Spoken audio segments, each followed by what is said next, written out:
Okay, I'd like to call this meeting to order. In accordance with the Open Public Meetings Act, notice of this meeting has been provided by filing a copy thereof with the municipal clerk on January 3rd, 2012, faxing a copy thereof to the Home News Tribune, the Star Ledger, the Mirror, and the Monitor on January 4th, 2012 at 3:47 p.m., and posting a copy thereof on the bulletin board on the main floor of Borough Hall at 221 South Fifth Avenue, Highland Park, New Jersey, on January 4th, 2012 at 4 p.m. From my left, which is your left and right respectively, when members of the public, and I remind people here on the dais to please speak into the microphone so that we can hear you and that can be picked up by our TV audience at home, and assistive listening devices are available. Let's see, Jenny, would you lead us in the Pledge of Allegiance, please?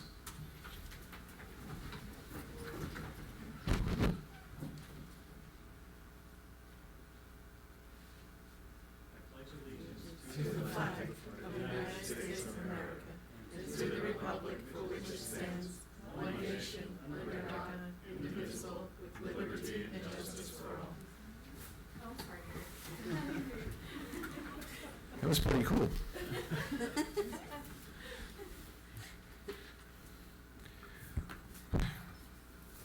We'll move forward.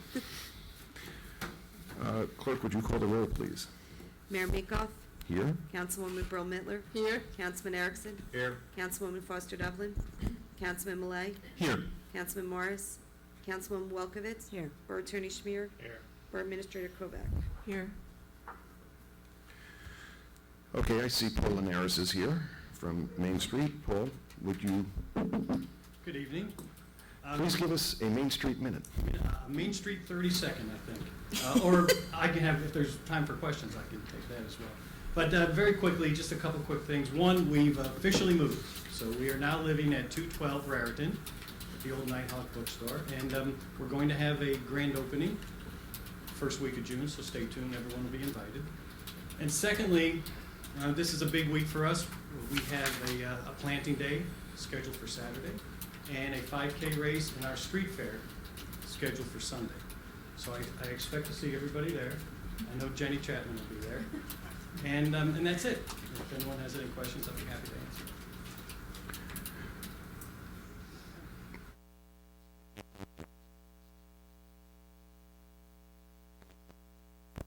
answer. For Paul? Hi, Diane.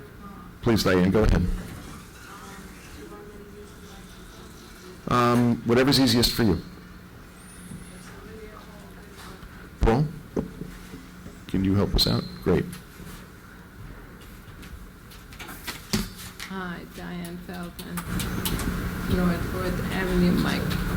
I don't know, is it on? Okay.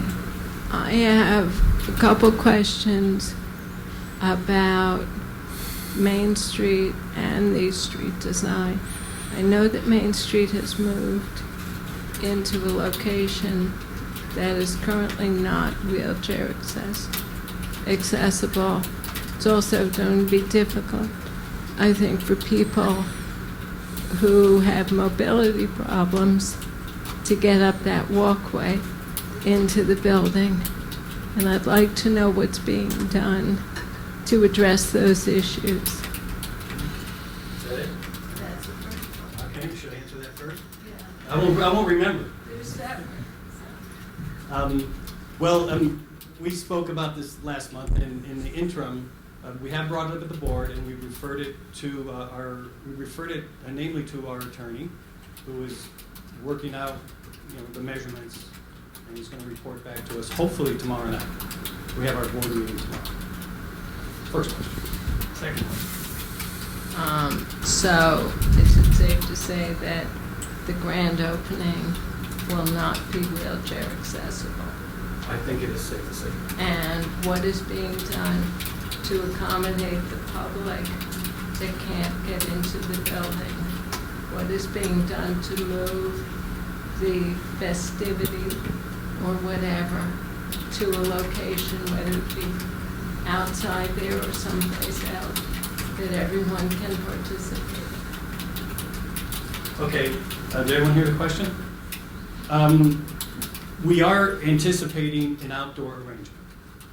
And beyond that, we're waiting to get a report back from the construction people that we've contacted in our letters. But we are aware of the problem, and we're going to, we're going to address it. But there's the long-term issue of getting that space accessible.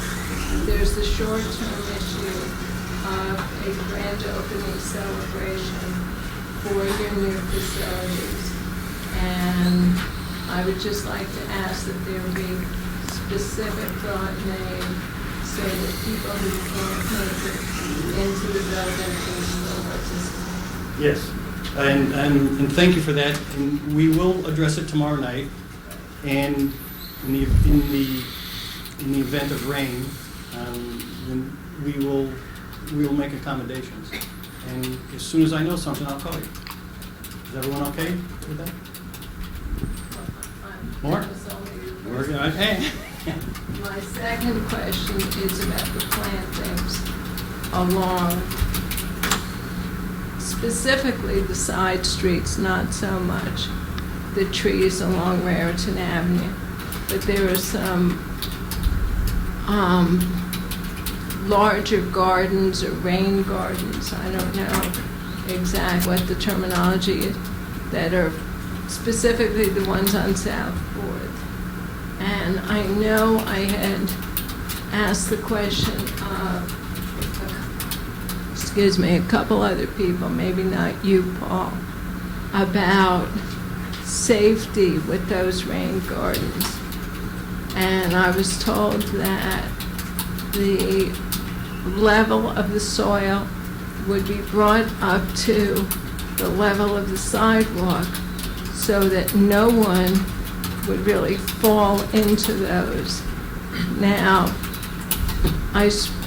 the dirt was put down, the bushes were planted, and then the mulch went down this week or last week, and in some places it's about 4 or 5 inches lower than the sidewalk, and I'm concerned about safety for everybody, given that there's no, in some places there's a little bit of a curve, but in others there isn't. And what is more going to be done with the planting, or is something else going to be done to address the safety issue?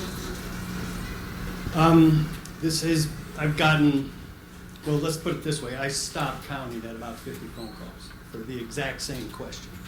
And unfortunately, I don't have an answer right now. We were supposed to have a meeting today with the contractor and the borough engineers, and that was on the agenda to discuss. Unfortunately, due to circumstances that I am not aware of yet, the meeting was canceled. So I don't have an answer for that yet, but it's certainly on our agenda to discuss. Diane, I'm keenly interested in that, and I asked the administrator to help us look into that, so thank you for that. We're right with you on that, because we see it and we're concerned about it. Those are my only questions for Main Street. Okay, thank you. Thanks. Thank you, Paul. Anybody have any other questions for Paul? Okay, I am going to change the order of things a little bit tonight. I don't get a vote, but I can do certain other things. So, before I do the council reports, and as I say what I'm going to say, it should be obvious why I'm going first. But before we do the council reports this evening, I'm going to do the mayor's report, if that's okay with everybody else. So, there are 3 things I want to talk about. And I'll let Susie, Council Member Welkowitz, speak to the anti-fracking resolutions that we have on the agenda when we get to you. So with everybody's indulgence, there are 3 things that I'd like to focus on in my report this evening. To paraphrase Elvis Presley, before I leave the building, I will be signing the interim settlement agreement between the Borough of Highland Park and River Road LLC, the developer of the approximately 10-acre site behind Cleveland and Jackson Avenues. This agreement is substantially the same as that which the governing body voted to approve at a special meeting several weeks ago. It calls for a total of 94 ownership units in a combination of single-family detached homes along Cleveland and Jackson, with the remainder in the form, I believe, of townhome style and/or condominium low-rise units. 89 of these will be market rate, and 5 affordable units will also be on site, with the expectation that there will be direct access from this new neighborhood from the development via River Road. This will not be a gated community, and there may be some additional amenities in this neighborhood available for public use. We'll have 60 days to rezone the property according to the interim settlement agreement, and both parties are committed to a positive outcome in that process. The next thing I would like to discuss is the water main break, which occurred on Saturday in the late afternoon - early evening. So if you'll indulge me for a moment, I'm going to talk about some of the vagaries of our water infrastructure. By way of background, as former chair of our Public Works Committee, I am extremely familiar with our water and sewer infrastructure, probably more familiar than I would ever have liked to have become. In a word, it's old, but functional. This borough, about 10 years ago, invested approximately $10 million in water and sewer infrastructure upgrades. However, there are some practical issues which remain very complicated and expensive as challenges to be addressed. One of these is the water main near Montgomery Street and Lawrence Avenue, which for a variety of reasons is particularly fragile. Needless to say, that's the one that broke on Saturday. Governing bodies have been dealing with this particular problem for years, if not generations. If the fix were easy or relatively inexpensive, it would have been done long ago.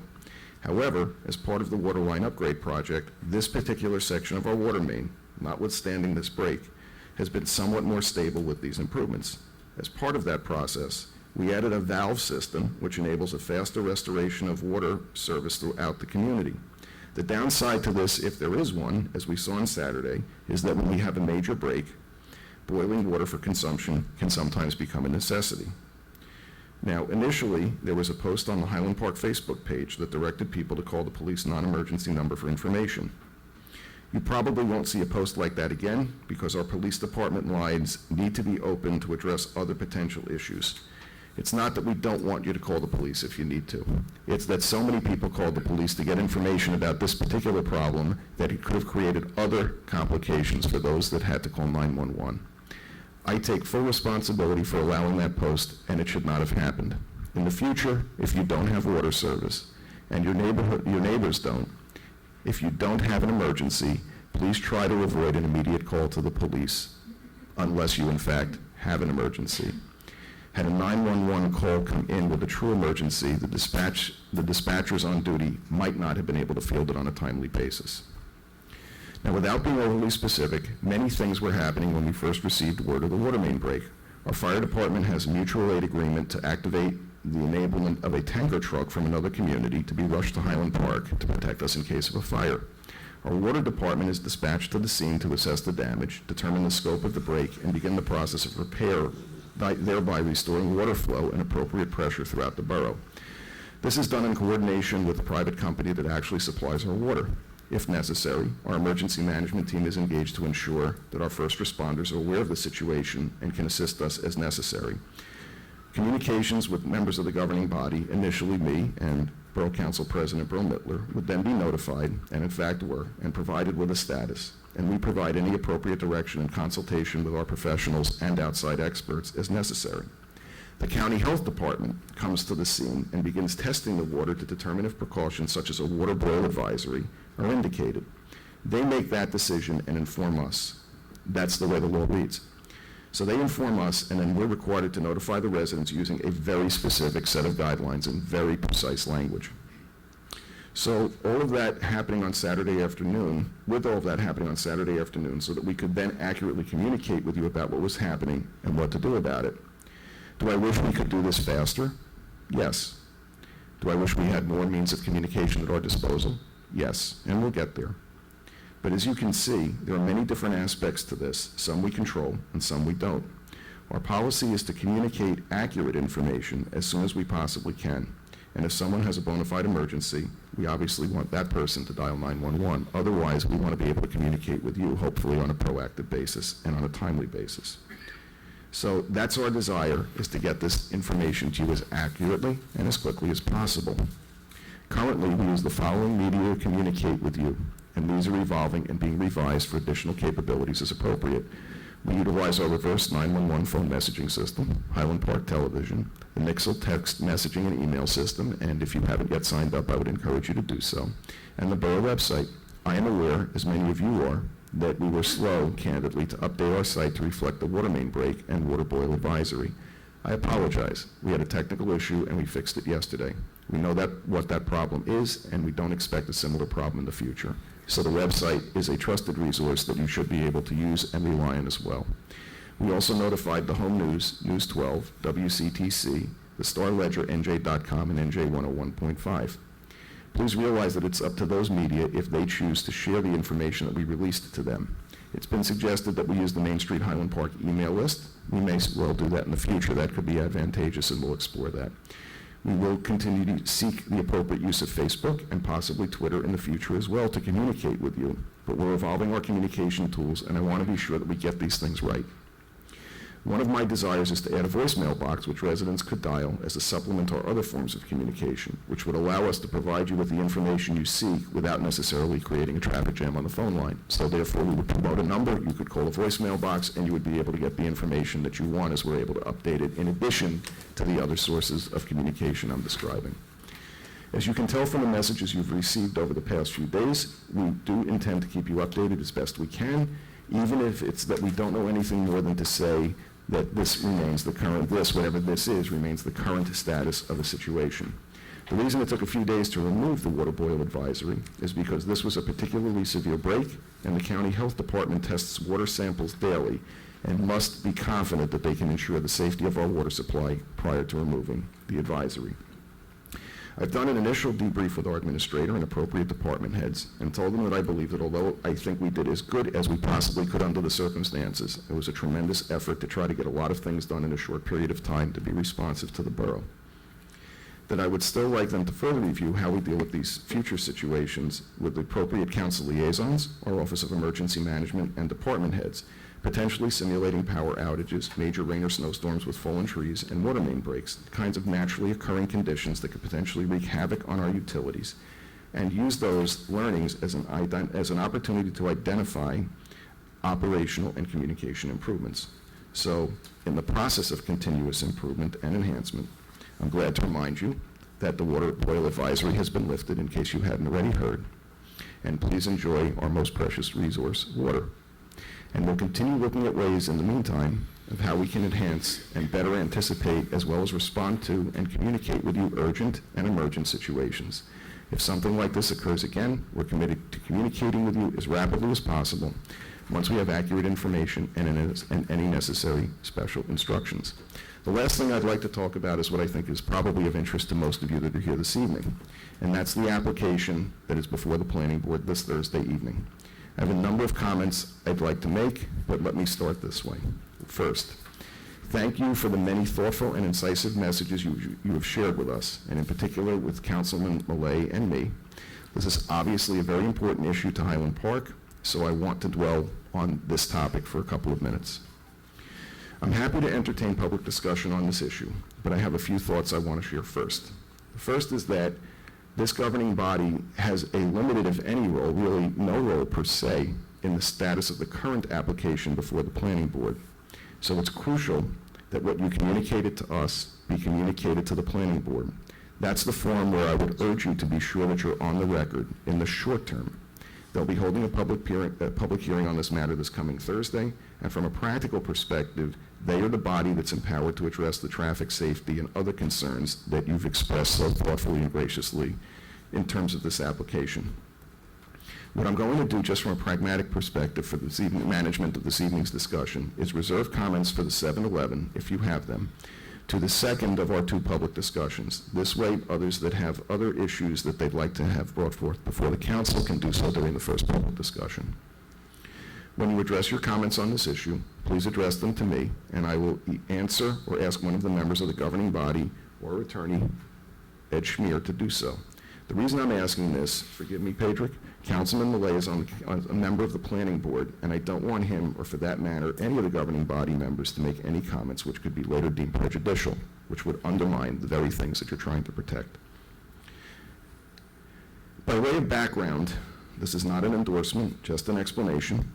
I'm now going to ask our borough attorney a series of questions, so my report is about to go interactive. Well, I thought we'd change this up a little bit, okay? And I'm not making light of the situation. I just think that from a practical perspective, Ed's our legal expert and a land use expert. So, Ed, the first question is, under the borough's land use code, is the 7-Eleven a permitted use on the site in question? Yes, it is. Okay. Is a gas station still permitted as a use on the site, I believe it's been abandoned. as a permitted use? Yes, it's been abandoned as a permitted use, I believe. Okay, so that's helpful. With an application pending on the site, is it true that we would not be able to amend the current zoning or permitted uses of the property right now? Correct. The ordinance is in effect now would govern that application. Okay. So as I understand it, what we did, and as I recall, when we identified this as a property in need of redevelopment a number of years ago, it was to recognize that there were a combination of utilization, environmental, and safety issues, and that utilizing the redevelopment agency, our intent was to help alleviate as many of those concerns associated with developing the property as we could. And I'm not suggesting that this is a perfect solution. I'm merely using that again by way of information and background. Okay. Ed, as they're constituted, are the planning board and redevelopment agencies bodies that are independent and can act independently from the governing body? Yes. Okay. So we can appoint new members or commissioners, but we can't tell them how to act as independent bodies without creating a legal problem? That's correct. Okay. Okay. Do you know if the 7-Eleven has been designated as a contingent redeveloper for the former Sunoco property? And if so, does that confer any specific legal status for them? Well, I believe they're proceeding through the redevelopment process, so I think the answer is yes. Okay, so would that then mean that the redevelopment agency would or would not be, at least for the time being until this application is concluded, would they be able to shop the property with other prospective parties? The redevelopment agency shop it? Yes. No. Okay. Can the planning board consider issues such as economic competition when evaluating an application No. from a legal perspective? Okay. Can the borough regulate competition by imposing caps on the number of particular types of businesses in town? Well, only taxi cabs. Okay. The answer is no. Okay. Ed, this concludes our portion of the interactive discussion.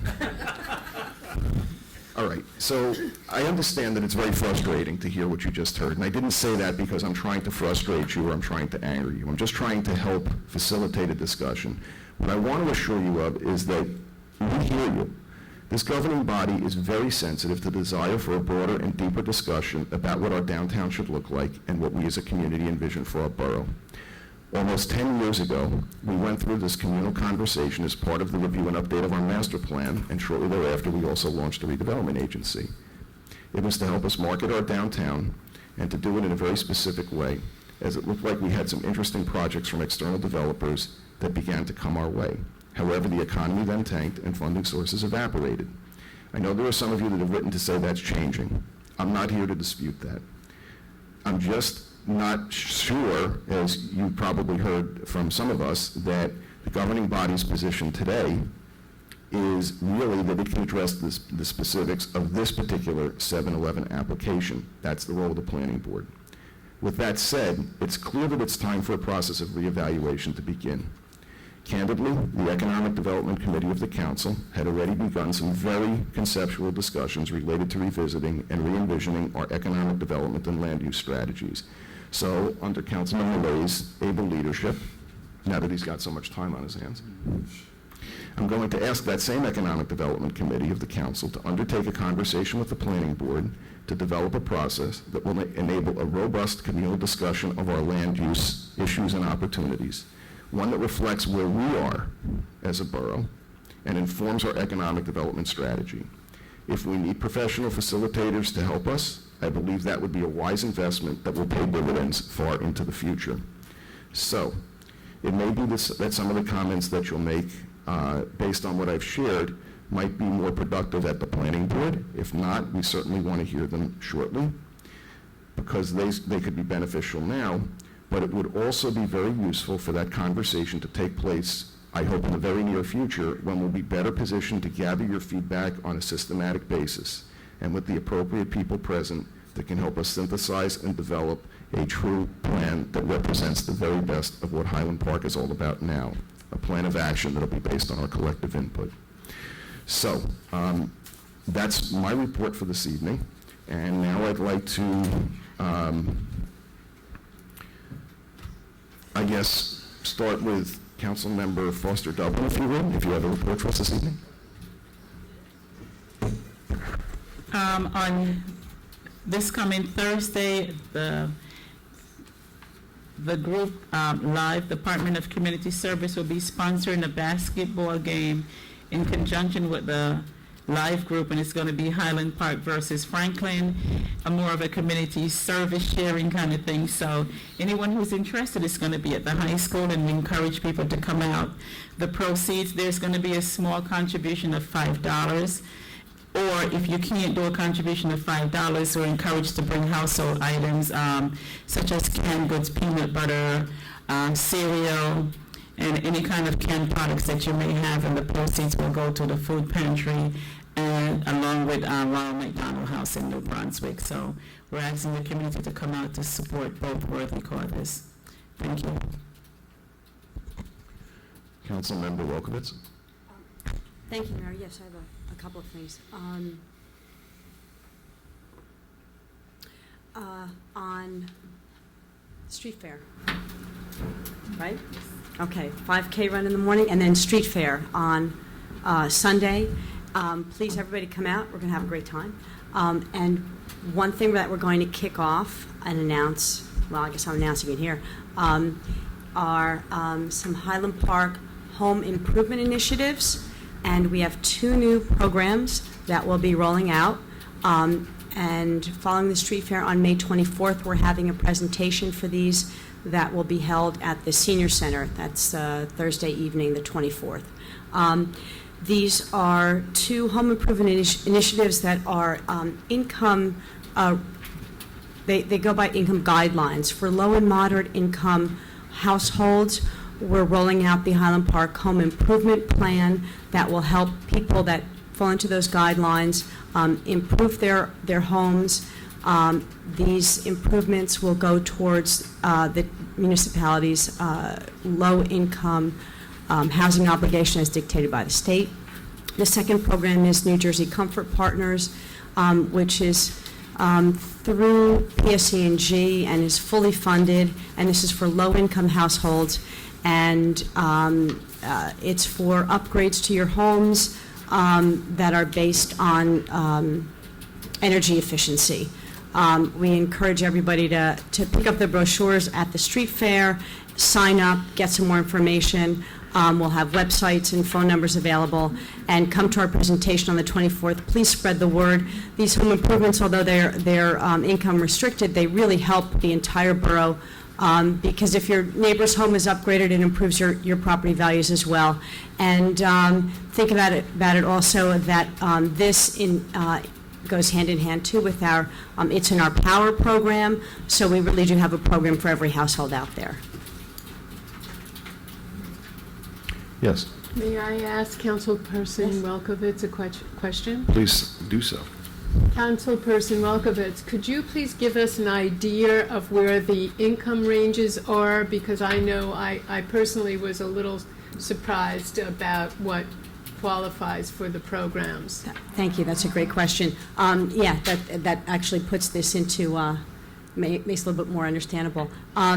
Just the guidelines are also dictated by the state, but they do it per county. And the guidelines that apply to Middlesex County takes into account the average incomes in Somerset and Hunterdon counties as well, which are the 2 highest earning counties in the 2 of the most highest earning counties in the state. So in any event, a moderate, for the first program, the home improvement program, a family of 4 would need to make about $83,000 or below $83,000 to be eligible.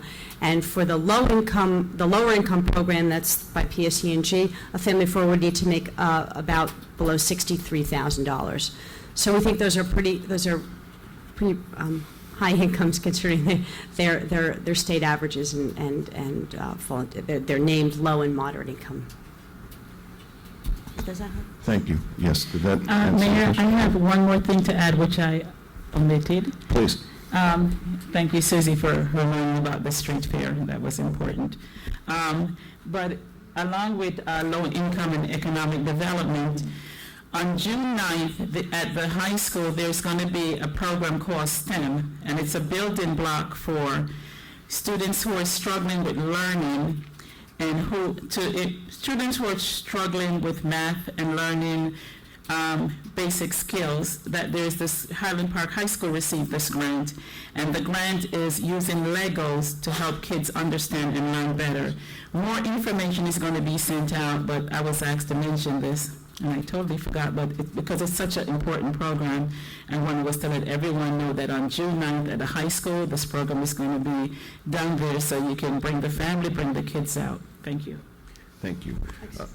Do I mention the fracking waste? Yeah, I just had one other follow-up question, if I could, about the affordable housing. So one thought I have is, whether before, during, after, do we have any literature that we could potentially post on our website? Yes, we will. Okay, Absolutely. so that's one thing. The second thing is, and I don't want to put our incredibly talented volunteer, Gary Leslie, on the spot, if the timing works and everybody involved thinks it's appropriate, is this something that should be videotaped and replayed on HPTV next Thursday? If you can make it Thursday night between 7 and 8:30, we're going to have each of those 3 programs presented, so it will be these 2 home improvement programs as well as It's in Our Power, and then we'll do a little Q&A afterwards. That's on the 24th. Okay, so you'll talk. Okay. I saw that with my reading glasses even. You'll talk. Okay. Yes, I'm sorry, you had something else you wanted to add? Yeah, I just wanted to mention that what's on the agenda to vote on tonight. Please. Last year, Highland Park passed a ban on fracking, and right now the issue is fracking wastewater. There are several New Jersey companies that are now accepting the wastewater from other states, and we want to pass a resolution here to ban that as well.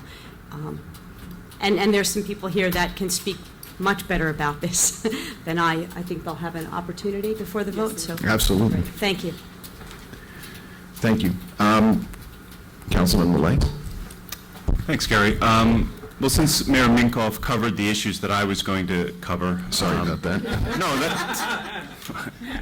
anytime, Gary. I'll take it back a bit. There was an important, I think kind of overshadowed was Gary's announcement that we have we are coming to a settlement over the what is called the River Road properties along Cleveland Avenue. And in the last special meeting, I was kind of drained from all my various conversations with developers and everybody else, and I didn't really take the time to thank the everybody involved, but especially the neighborhood, that in addition to forming an opposition, let's say, that brought the attention to the rest of the community and the borough and made it important. They also, in a sense, and like the rest of Highland Park, by being involved, you kind of insulate us from undue influences, because there were intimations made that we should be playing ball or there would be repercussions. And the beauty of Highland Park is that that you judge us on our merits, and how we vote and how we act. And everybody in town has the right to say what I should do, but there's no one anywhere that can tell me what I have to do. And that's I think the beauty of Highland Park and its political involvement, is that we have that the ability to be free of undue influence. So I just want to make that general thank. Great, thank you. Councilman Erickson? No report. Okay. Borough Administrator's report? Oh, I'm sorry. Council President Pearl Mittler, do you have a report for this evening? I already busted up the whole format tonight, so.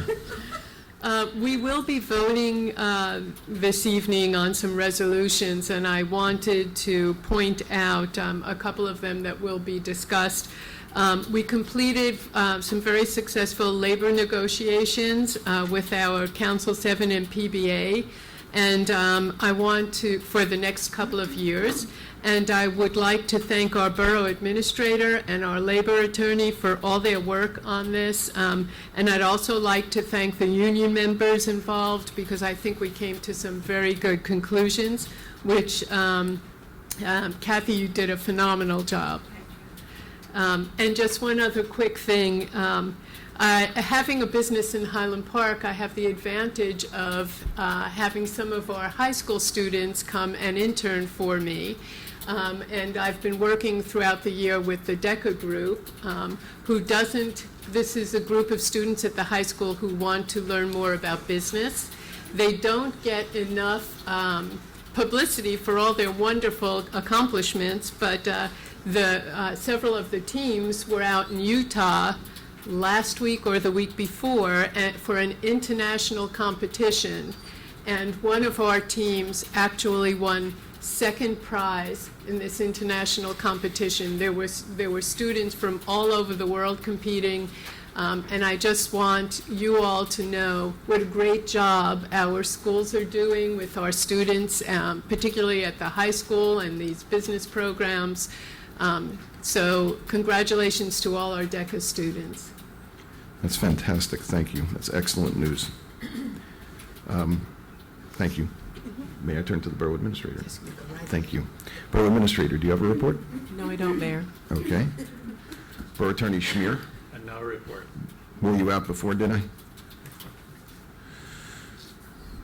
You know, in my student evaluations at Rutgers, they said, if you're going to make jokes in class, make sure they're funny.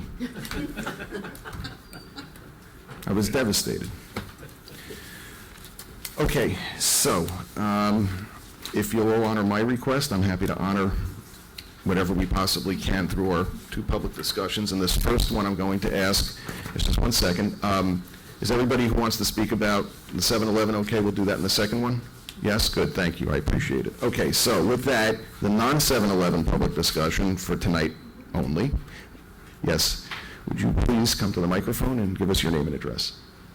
Hi, my name is Karina Wilkinson. I'm at 100 Lawrence Avenue, and I'm an organizer with Food and Water Watch, and I'm here to thank you for bringing up the resolution on fracking and on banning fracking waste in New Jersey. I want to especially thank Councilwoman Wolkowitz, Council President Brill Mittler, Councilman Erickson for their support on this issue. And I wanted to let you know I gave you a packet which has a report that we've done called False Jobs Promise, which is all of the materials, these two materials that I presented you with, fracking waste fact sheet, are available on our website, www.foodandwaterwatch.org.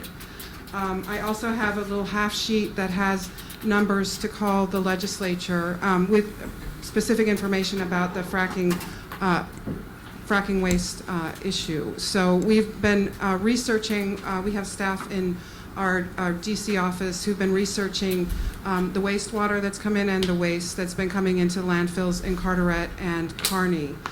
There's a company called Lorco Petroleum that's taken, is licensed to process waste out of Elizabeth. So we're just beginning to learn how much of this is happening. We're continuing our investigation, and we feel it's very important that the legislature, which acted last year, after, by the way, Highland Park was the first municipality, I believe in the country, to pass a call for a statewide and national ban on fracking. Second in the country. Second? Yes. For those of you keeping score at home. California was first. On national or, well, okay, you did statewide and national. Okay, so, but anyway, it was great what you did last year, and unfortunately, though we had bipartisan support in the legislature, the fracking ban for New Jersey passed in, I guess it was right around July 4th, and then we got a conditional veto from the governor. The legislature came back in December and accepted his conditional veto, so we have in place a one-year moratorium on fracking in New Jersey.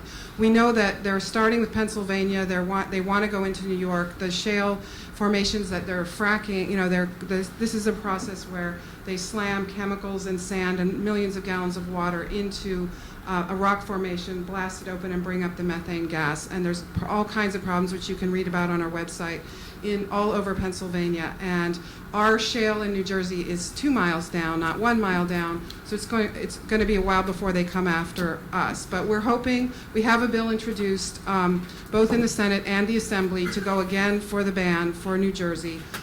We have it has passed through the Senate Environment Committee, so we're expecting it to pass through the Assembly Environment Committee.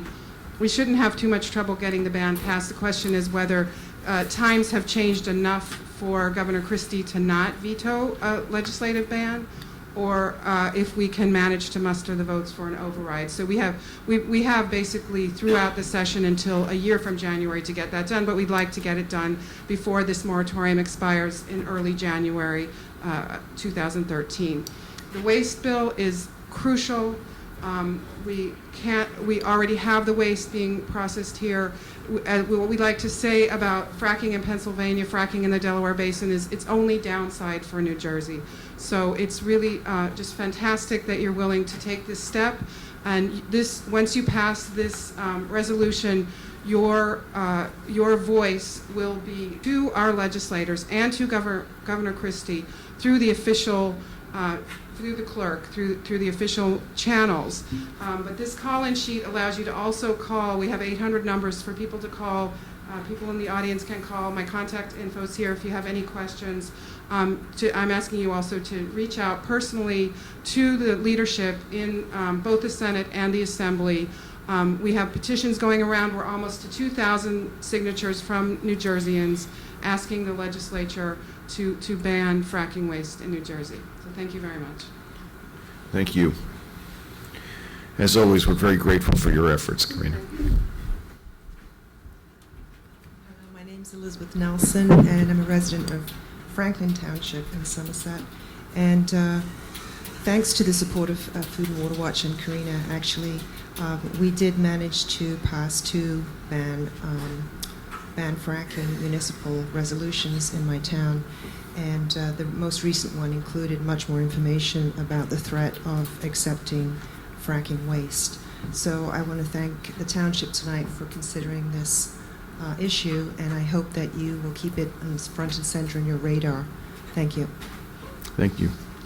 Yes, please.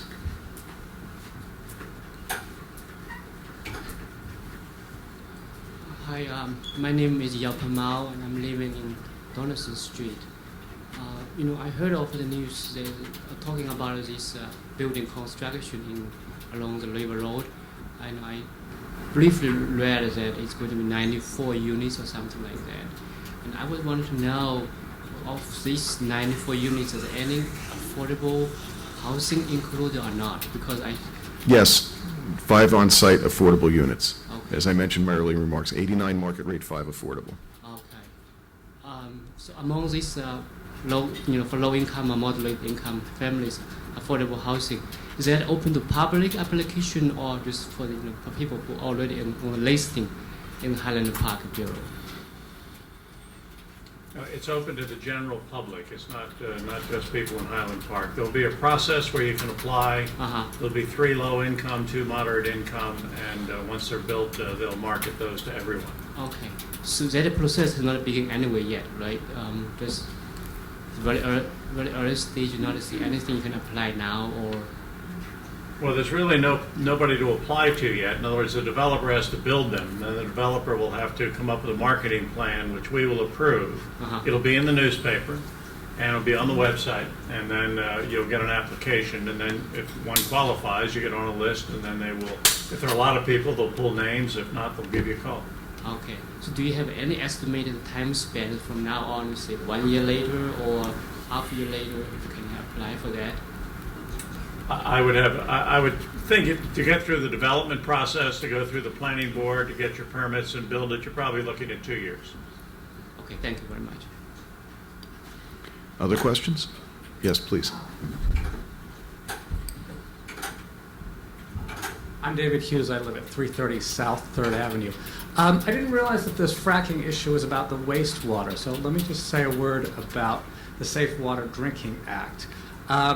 Just after election, as you know, Vice President Cheney met with the energy industry, and they together agreed that hydrofracking would be exempted from the Safe Water Drinking Act. And what that means is that the public never knows what chemicals go in a well for fracking, and the public never knows what chemicals come back in the form of waste. So if we accept in New Jersey wastewater from fracking, we're accepting a totally unknown, totally unregulated substance. And you can't actually legally obtain from the companies the contents of that water because it's a proprietary formula. If we were to accept nuclear waste from Hanford Weapons Factory in New Jersey, we would have a better idea of the chemical properties of that substance and its effect on human health than if we were to accept wastewater from Pennsylvania. So I think the council already saw things this way, but I just want to emphasize that this is a very hazardous, huge legal loophole that the previous administration federally created, and that these companies have enlarged further, and we have to try to fill that gap for our own protection in Highland Park and in New Jersey. Thank you. Thank you very much. Yes, Diane? You'd have thought that water wouldn't be so complicated, right? You'd hope.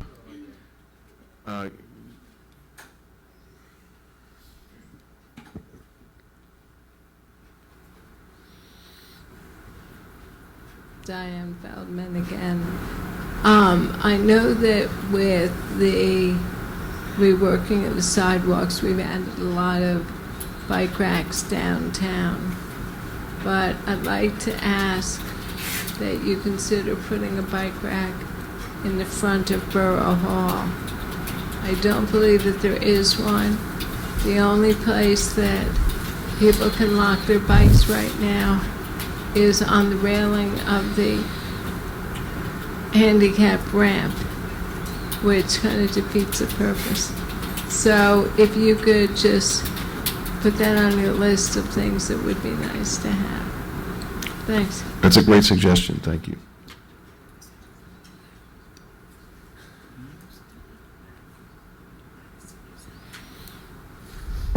Other public comment? Kathy, I think there's one back by the senior center, but we could look to see if we can put one in the front Up as here? well. Yeah. Okay.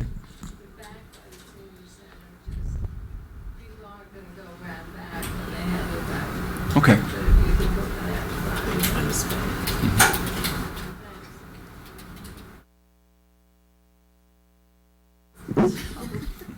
My name is Connie Bongiovanni.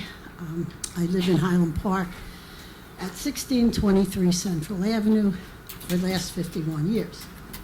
In fact, I live in Highland Park for 70 years, but that's beside the point. The point I'm here for tonight is that 2 years ago, I spoke to the building business administrator, I'm sure you remember. Yes, I do. And I was told that my section of Central Avenue between Columbia and Exeter would be paved. Because right now, we have so many bumps that we don't need the artificial bumps put in. We have enough of our own. In fact, one of them is one that we made because I had to put a new sewer in 35 years ago, and that's still there, believe it or not. Now, I also feel on Central Avenue, because we have a primary school, which is a kindergarten through second grade, I think now, right? Because when I went, it was kindergarten through 8th grade. But that's in the old days. There's not one speed bump. Not on 11th, not on 10th, not on Maryland, not on Central. But I came back from Florida, and I see 2nd Avenue paved and speed bumps, and Harrison Avenue. You know, we're the racetrack, so nobody cares up there. But I'm letting you know that it's a very dangerous situation. I've lived on Central Avenue long enough to tell you people speed down that road, even with those natural bumps, okay? So I want to know, are we going to do anything about that this year? Well, first, I'd like to respectfully disagree that nobody cares. I'm certainly appreciative that you brought it to our attention.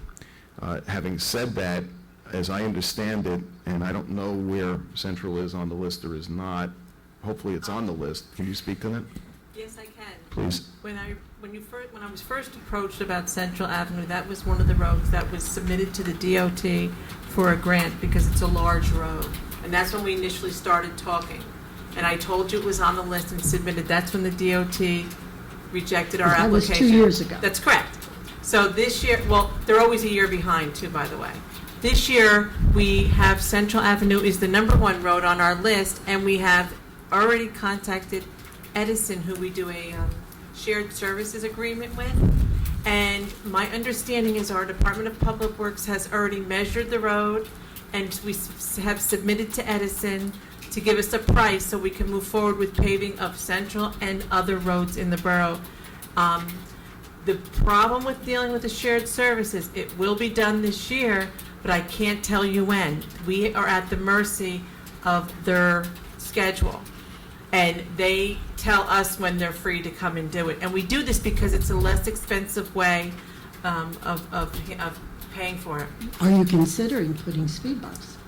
Absolutely. I have a list of roads with, for speed bumps too, that we're also, Edison does do speed bumps for us.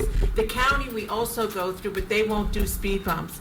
That's why we also go through Edison, because they will do the speed bumps for us. I'm working on it, I promise you. Probably, God willing, I'll be here in another 2 years. Any other comments for this portion of public discussion? Okay, seeing that there's none, I'm going to close this portion of public discussion. We're going to have another one shortly. Okay, clerk, can you report on the introduction of the salary ordinance amendment for consideration of passage on first reading by title? An ordinance to provide for and determine the rate of compensation of each officer and employee of the Borough of Highland Park and the method of payment of such compensation has been introduced in writing by the Finance Committee for consideration of passage on first reading by title.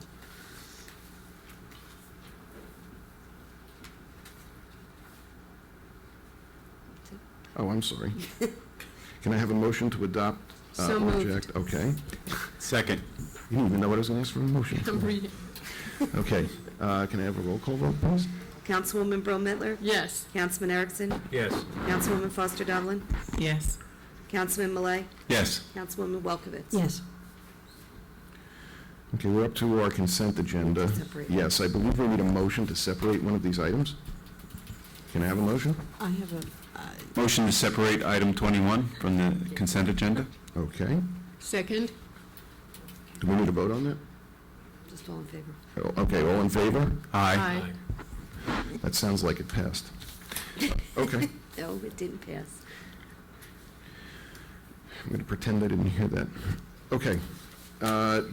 So, item 11, I'm sorry, 512-161, resolution to approve bills list. 512-162, resolution to approve taxi operators. 512-163, resolution to approve pay estimate number 7 for Conquest Industries, the Highland Park Streetscape. 512-164, resolution to appoint alternate public defender. 512-165, resolution to approve record licenses. 512-166, resolution to ratify and execute Council 7 contract. 512-167, resolution to amend annual salary resolution, Council 7 and non-union employees. 512-168, resolution authorizing purchase and narrow banding, Police Department radios. 512-169, resolution to approve farmers market and artisans license. 512-170, resolution to approve sponsorship of a live charity basketball game. 512-172, resolution calling for a ban on fracking. 512-173, resolution to execute Skywatch surveillance platform agreement. 512-174, resolution to ratify and execute PBA contract. 512-175, resolution to amend annual salary resolution PBA. 512-176, resolution to amend annual salary resolution Gaetano Palumbo. I'm sorry, that's the consent agenda. Okay, so can I have a motion to adopt? Motion to adopt? Second? Roll call? Councilwoman Brill Mittler? Yes. Councilman Erickson? Yes. Councilwoman Foster Dublin? Yes. Councilman Malay? Yes. Councilwoman Welkowitz? Yes. Okay, let's go back to this one. Resolution opposing Senate Bills 1451 and 1452. Can I have a motion to adopt or reject? So moved. Motion, well, second. Okay, roll call? Councilwoman Brill Mittler? Yes. Councilman Erickson? No. Councilwoman Foster Dublin? Yes. Councilman Malay? Yes. Councilwoman Welkowitz? Abstain. Okay. 512-177, Chapter 159, 2012 Clean Communities Grant. This is a grant that we received from the state, which we've received for a number of years. Can I have a motion to adopt or accept? Motion to adopt? Second. Roll call? Councilwoman Brill Mittler? Yes. Councilman Erickson? Yes. Councilwoman Foster Dublin? Yes. Councilman Malay? Yes. Councilwoman Welkowitz? Yes.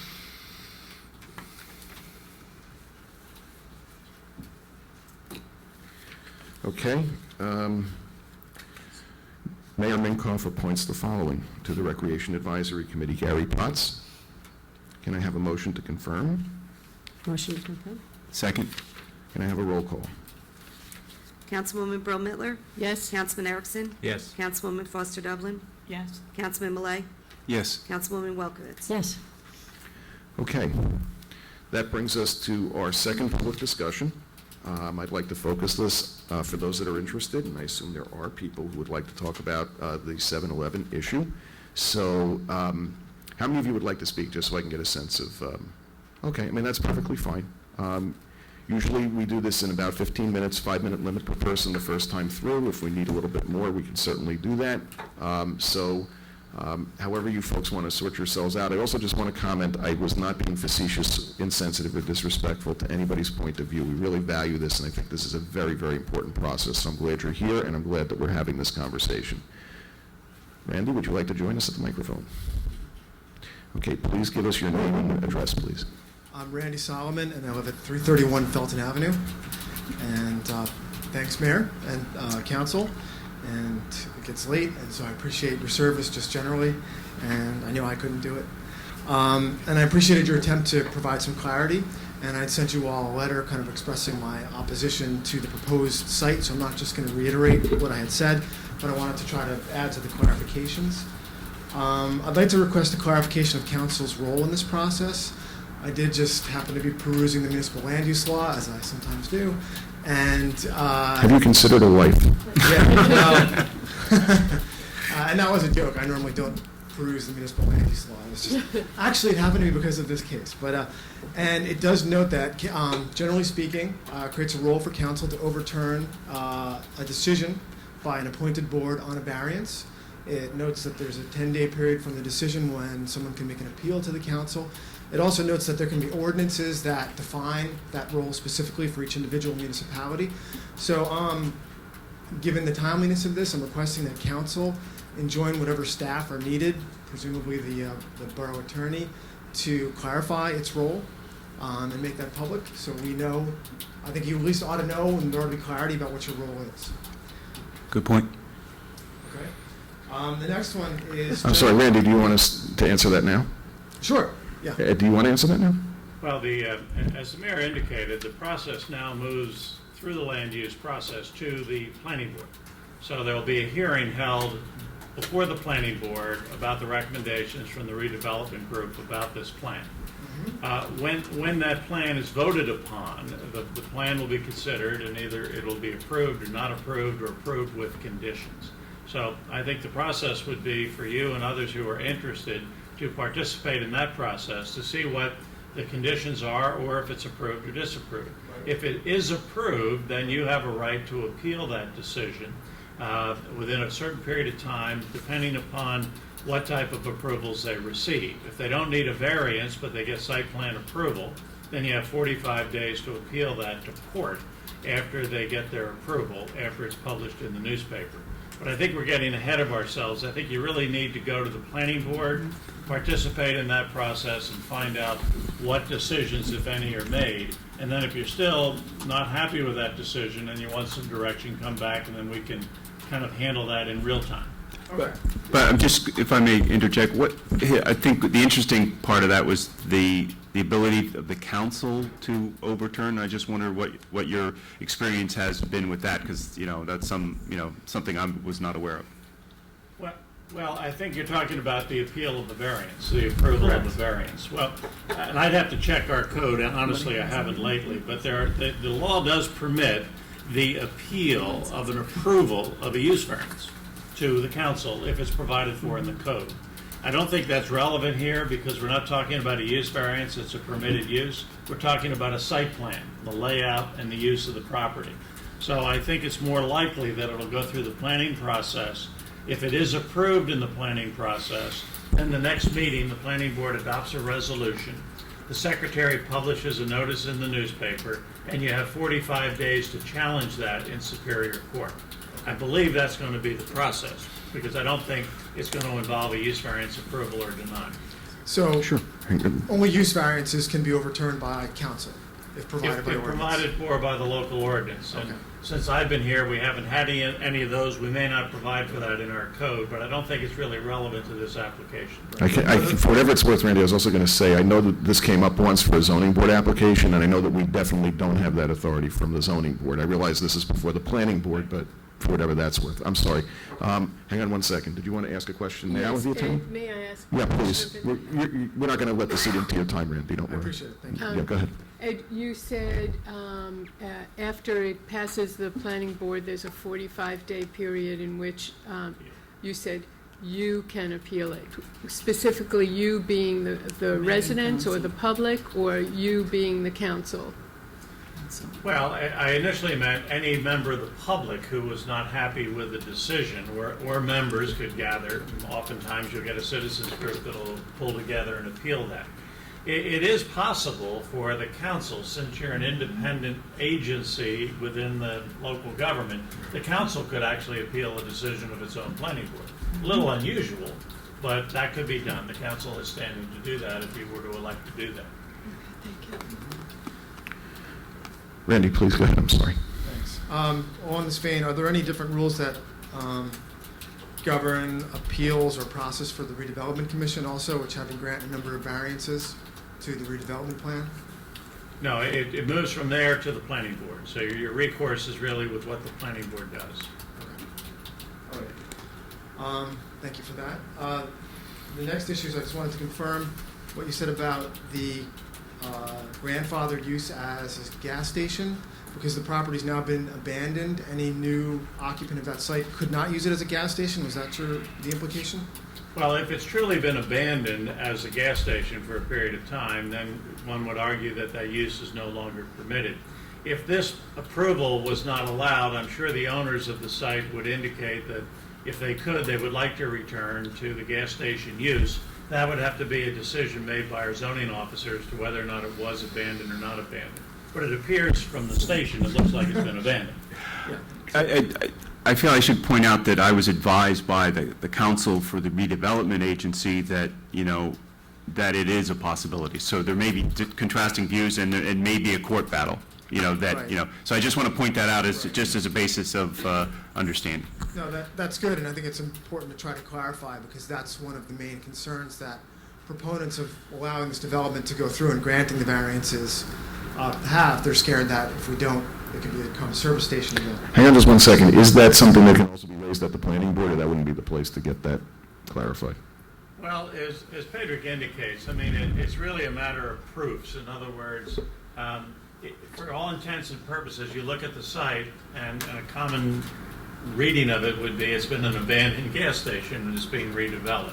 But if that use was not permitted, I would expect that the owner would say, we never had the intention to abandon the gas station if push comes to shove. We'd like to do something else with it, but if you're not going to let us do something else with it, we're going to reopen the gas station.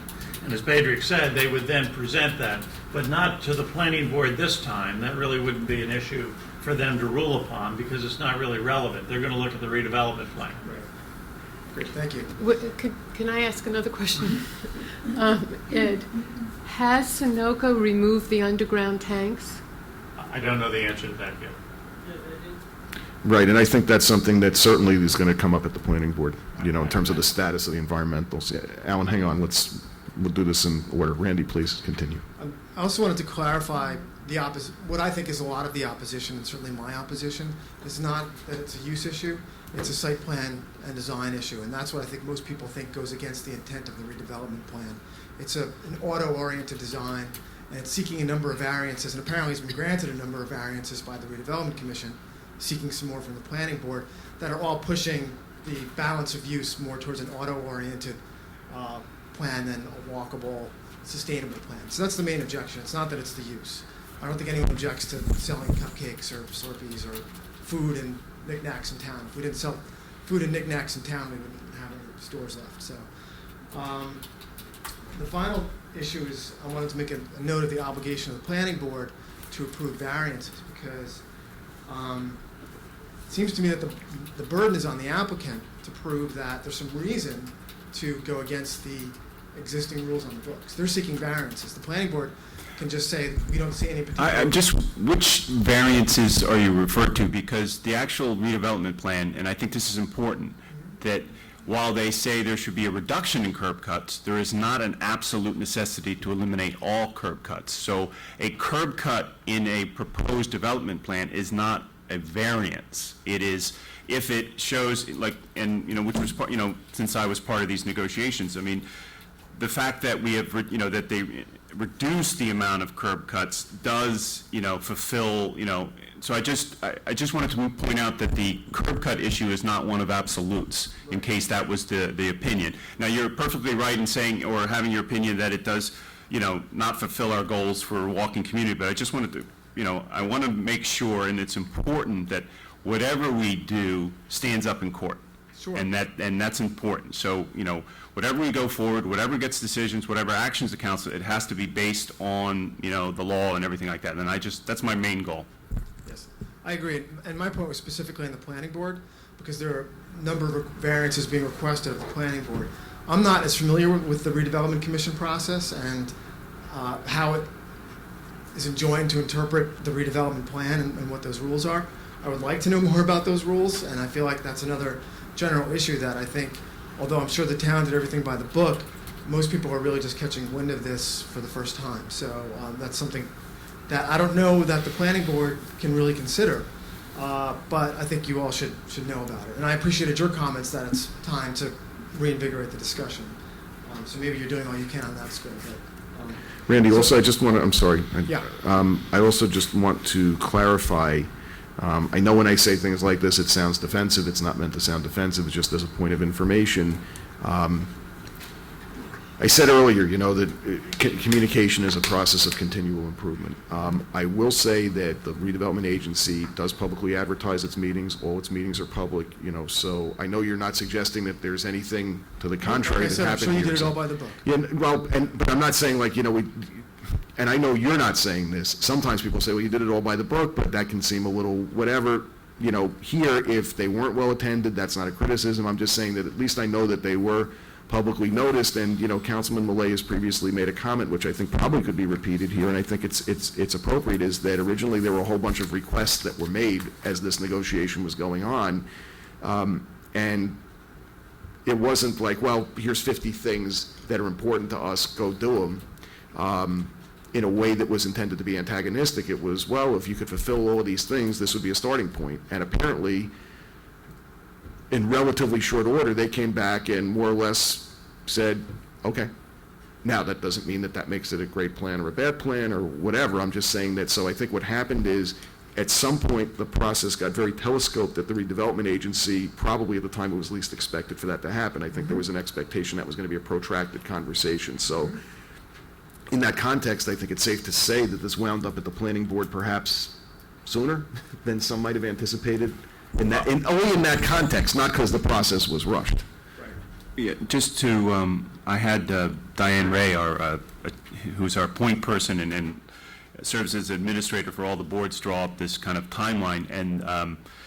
And in 7-Eleven, it actually asked on another property, and we said, well, you have to build something on the avenue. It has to be 2 stories, and they said we couldn't do it, and so they went away. So I think it was around the first kind of subcommittee meeting was March 23rd of 2011. So that was when that first, and then we had one of the things we've been trying to do is bring the planning board and the redevelopment agency together and have them look at things at the same time so that, one doesn't say one thing and then the planning board goes, what the heck is this? So there was a joint meeting on, Yeah, that was, and then there was a concept hearing in April before the redevelopment agency, and the concept hearing, I think, in May of 2011. And so they were left with these, things, and then I think it was in the last meeting of the redevelopment agency, they came and said, yes, we will do all this. And so that was kind of it just kind of happened in the sense that they came, kind of out of the blue and said, okay, we'll do it.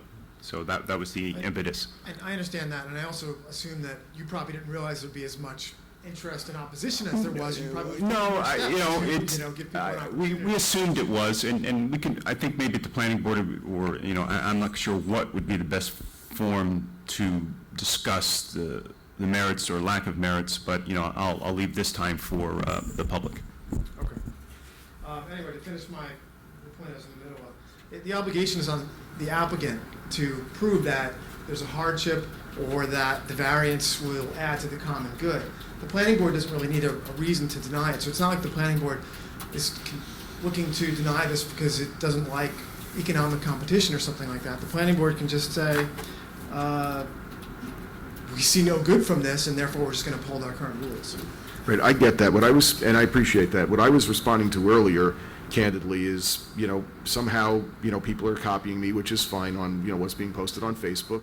You might imagine I've gotten a share of emails on this subject, which is perfectly fine. That's my job, and I'm fine with that. I'm good with that. So I'm saying, and some of them, candidly, Randy, have said, and I'm sure you're aware of these, and it's fine. There are people that have basically said, that this is not competition that we want to promote or don't want to promote. So my comments earlier weren't to suggest that we're not sensitive to the issues here. Sure. It was really a function of kind of, what we can weigh in on and what we can't weigh in on, or what the planning board can or can't weigh in on. So that doesn't mean that people have a right to feel any differently than the way they feel. Yep. It was merely something I wanted to acknowledge and speak to. Right. But the planning board certainly could say that, we don't think that this particular kind of store or whatever adds any particular public good, therefore we're just going to uphold our current rules. Well, so, to the extent that that's a finding that they would or wouldn't make, I think that's a good thing to have on the record there as a statement you might make. Yeah. Okay. So that's it. I would say that, if you all haven't joined that Facebook discussion, it sort of came out of nowhere, and I don't think anyone really expected it to take off like it did, but it's a pretty vibrant conversation, and I think you should all feel, I'm not an administrator or anything, but I probably post more than anybody else, but I think you should all, feel welcome to come on and participate, and at least pay attention. I'd have to advise the council against that. Well, I think you could at least observe. No, I would certainly advise everybody, if you're not observing, to observe. I just, as I said before, I don't want to put the planning board in a position, and I've said this in the context of other land use applications, from my perspective, it's not that I'm trying to muzzle the council in any way, shape, or form. It's that as a governing body, especially if we got to the point at which we needed or desired or whatever, found that we were interested in appeal, hypothetically, I wouldn't want to be in a position where a council member, let's say other than what Councilman Millay might say on the record as part of a planning board hearing, I wouldn't want somebody to come back and say, well, a council member said this, or a member of a land use board said that, and by definition that's prejudice the legal finding. So what I want to do is make sure that whatever positions we can maintain as a borough, that we're in the best possible position to have all our options open to us if and when those ever become either appropriate or indicated. That's all I'm saying. That's interesting. Maybe at some other time we can explore that further, because that does seem sort of peculiar to me, that elected officials would feel constrained in publicly expressing their opinions. No, that's not what I said. What I said is I don't want to do something from a public perspective, and I got a sneaking suspicion that my lawyer will back me up on this. I want people to express their opinions openly and honestly, as I did tonight. What I don't want to do is put anybody in a forum where they could say something that could later be deemed by the court to be prejudicial. Okay. Well, like I said, I'm not trying to parse, I'm just trying to be pragmatic. And I'm trying to do it for the very reasons that I think are aligned with what it is that you're suggesting. I'm not trying to challenge you. So, okay. So I do want to say, though, that to wrap up, I think in terms of the intent of the redevelopment plan, in terms of what's good for the town, I don't think it's a good idea. I do think that there's lots of reasons to wait. The market is changing. I'm not going to rehash those points. But given the fact that the planning board can only consider the variances that are in front of it, I don't know where to address those points, where I would have addressed those points. So that's something to think about. Randy, thank you very much. I appreciate your interest in this. Other comments, please.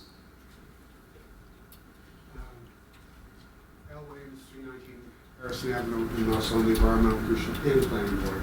I want to clarify for Graham Lickler, Liz, that the site has been had 2 different set of tanks put in and removed. The site has been remediated. The DEP, through a licensed remediation professional, has not approved the site yet. But they have taken all the tanks out. They have cleaned up the area. Thank you. Thank you. Other comments? David, please. Just please restate your name and address if you don't mind. David Hughes from 330 South 3rd. I served on the Pedestrian and Bicycle Safety Task Force, which Mayor Frank created a while ago. We disbanded because the council wasn't listening to us. But one of the things the council was listening to us about back in the day had to do with curb cuts on Raritan Avenue. And I won't restate the number of plans for Raritan Avenue which envisioned closing those curb cuts. We achieved remarkable success when Sunoco closed because 4 curb cuts de facto were closed. And those were the most dangerous curb cuts, and I'll tell you why. 2 reasons, really. Anytime you have curb cuts at an intersection, they're going to be dangerous. I think the chief would know about this. You have, without curb cuts at 2nd and Raritan Avenue, you have a controlled 4-way intersection, which works well, pretty well. With 4 curb cuts, and Sunoco had 4 curb cuts, you then have an 8-way intersection. Only 4 ways are controlled. And so what you saw there is what you see now at Raceway, with people making left turns in and out of it, cars blocking the sidewalk for extended periods while they wait for a break in traffic in order to turn right or turn left onto Raritan Avenue. It's very hazardous. We had this whole discussion brought up by Diane Feldman about handicapped access. You can imagine what it's like to try to go past the Raceway, or the way the Sunoco used to be, if you're in a wheelchair with limited visibility, with a lower stature. So those are very hazardous curb cuts, and I think it's within the power of the planning board and or the council to close those curb cuts, to keep them closed. So what I would suggest as one approach, if either of these bodies is going to approve the 7-Eleven as an economic unit, one could insist, ideally, that they have no curb cuts at all, and that car drivers access the space in front of the 7-Eleven by coming past the big and around. That would be the best option. The second best option is to give them 1 curb cut, but make it narrow, right? Right now, the curb cuts are 3 car lengths wide, which means a car can drive along Raritan Avenue and then peel off, at 15 miles an hour, maybe 20 miles an hour into the parking lot. That's a very hazardous situation. You want to make them only 1 car wide, so the car has to slow all the way down and make a right turn. And the other, I've been comparing with Sunoco, but a gas station limits the flow of traffic because the pumps only pump so fast.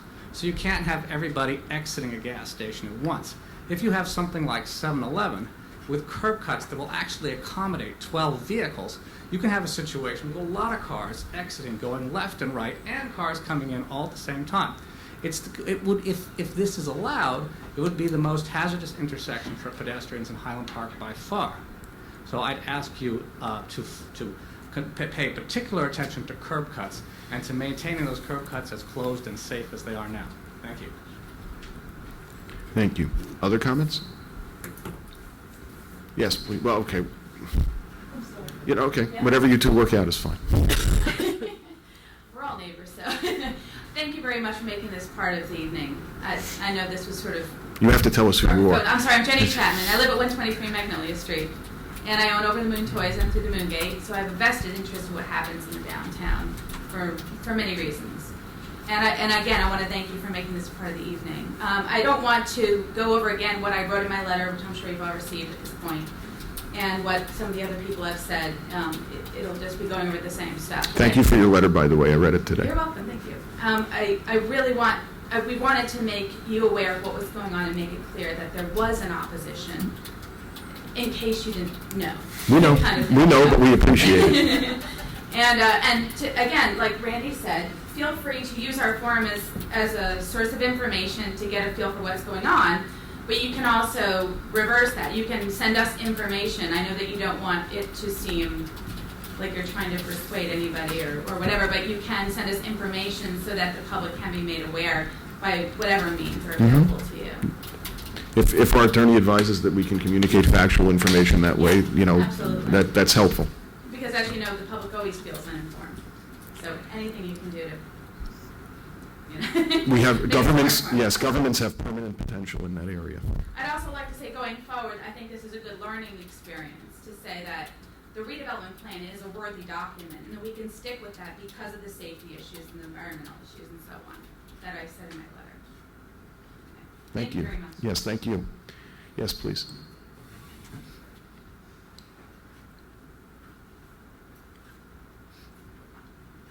My name is Rob Scott. I live at 25 South 2nd Avenue. So I'm a kitty corner neighbor of the Sunoco lot.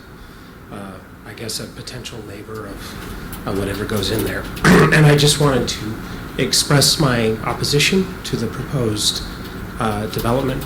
And my opposition is based on the fact that the plan that's proposed is very much a car-centered design.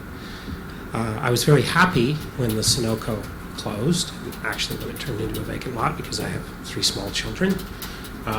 One is fairly tall, but the little one is not. And when we're walking, they get strung out, and it's not safe. And the 2 unsafe places in Highland Park, more than anything else, for those children walking along, are every spot on Raritan where there's a parking lot or a curb cut, because it's traffic chaos, and every place where there is a left turn onto like Benner or Magnolia and so forth. And so I think something that is very positive about the redevelopment plan is this notion of moving towards a town that is more walking, bicycle friendly. And I think it would be just tremendously unfortunate if that were to be, in essence, kind of abandoned now by taking the first thing that's come along and saying, okay, we're going to have a site plan and a business that is built around the car. I think that would be very unfortunate. I also wanted to just add one other note.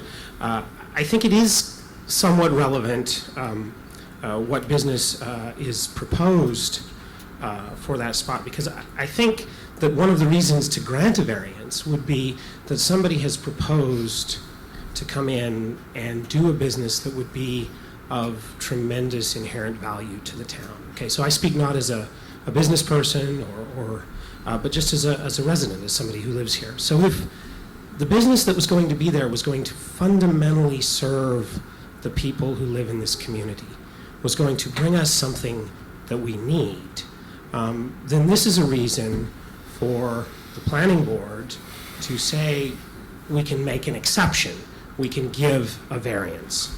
But in the absence of that, I think the most appropriate thing is for the planning board to simply say we have a plan and we should stick with it. We should sit tight.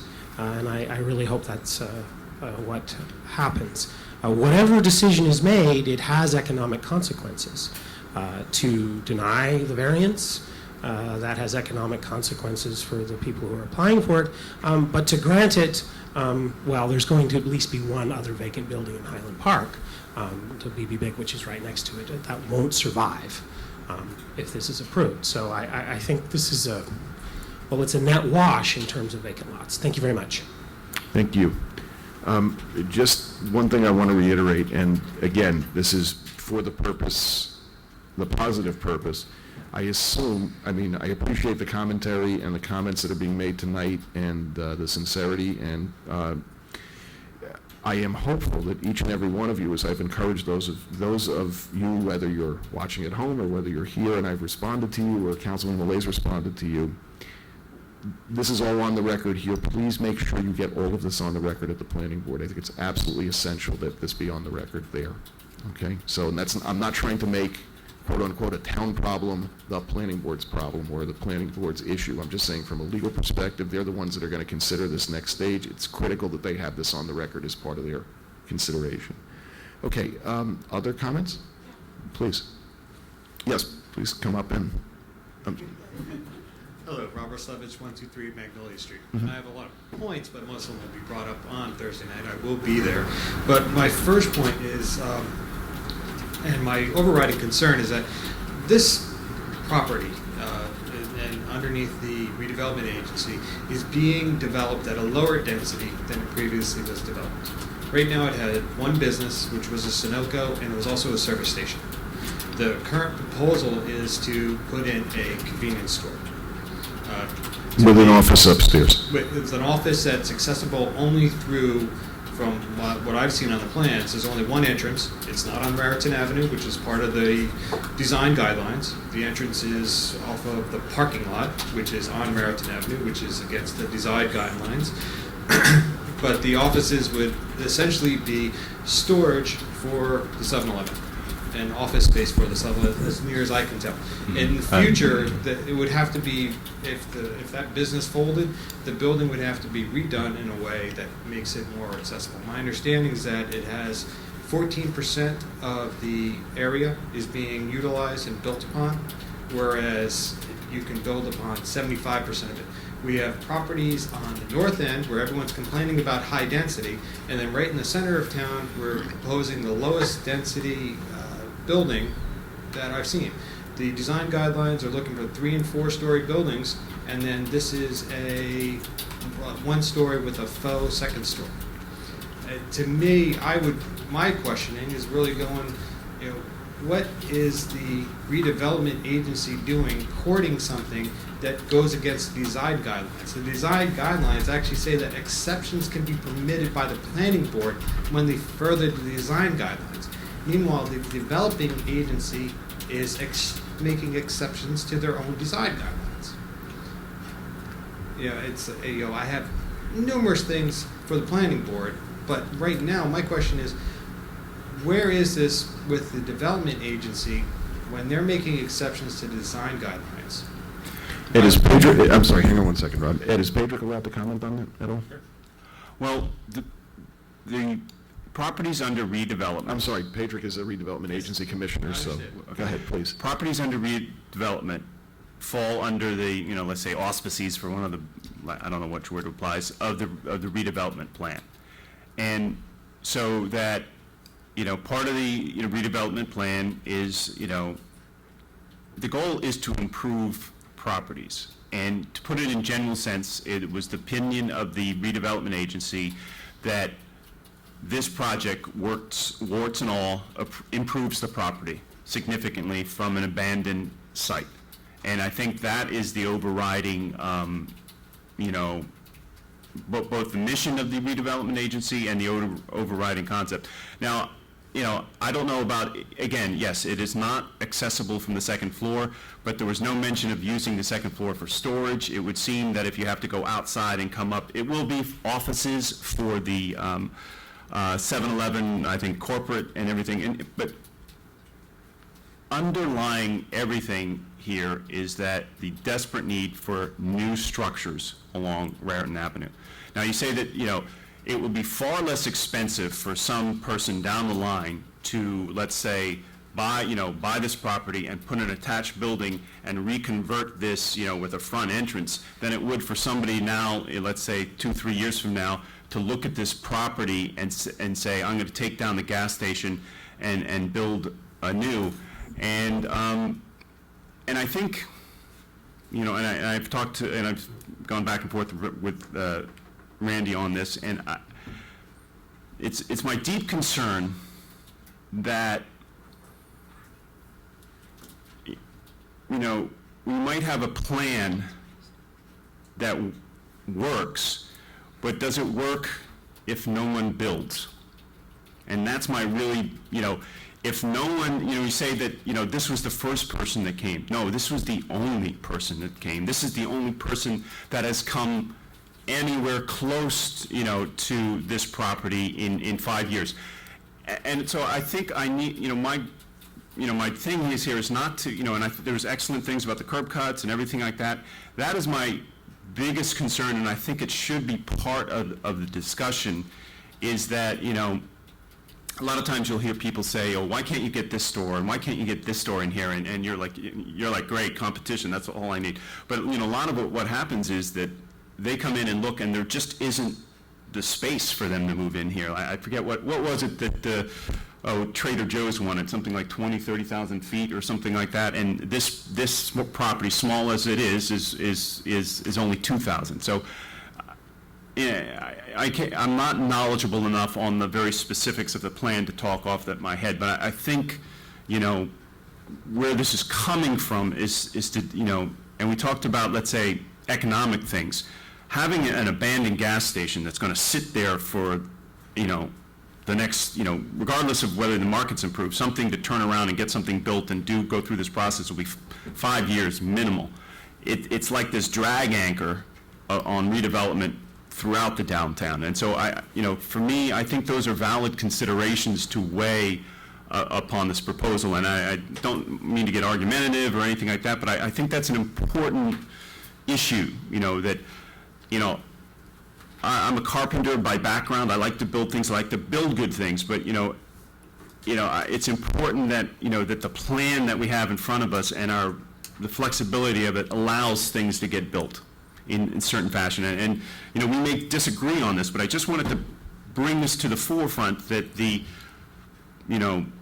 that should be a consideration. So I don't know whether that applies to your statement, but in this case, I would firmly disagree.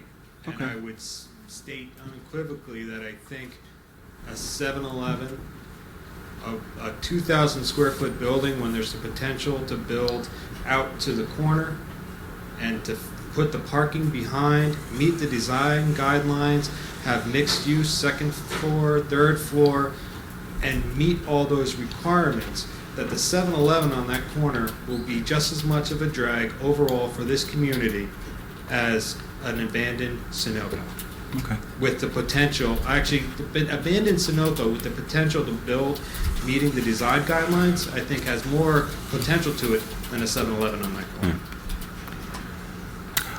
One thing I would say to this, and I brought it up in a letter that I wrote, in the past 20 years, nothing has been done on Raritan Avenue as far as, major construction. And good times and bad, yes, it has the possibility, but possibility means that there is somebody willing to come to Highland Park, invest a lot of money, and fulfill our design guidelines. And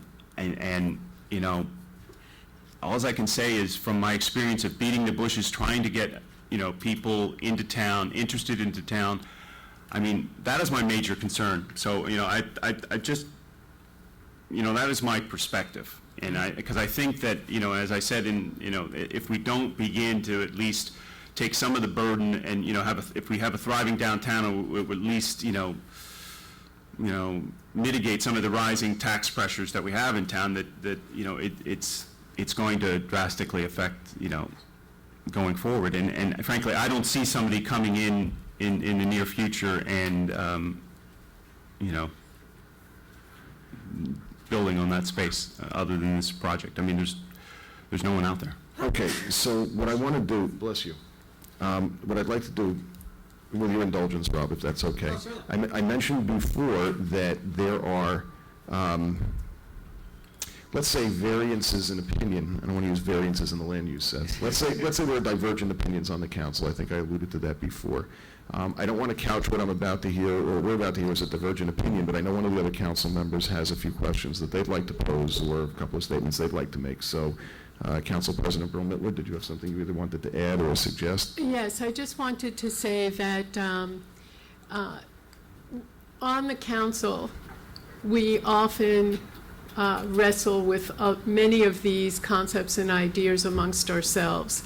And we have, I can only speak for myself, but I have a great deal of respect for my fellow council people. But there are issues here that run very deep in our thinking. And as Pedrick said, in other words, we disagree. Yeah, which is fine.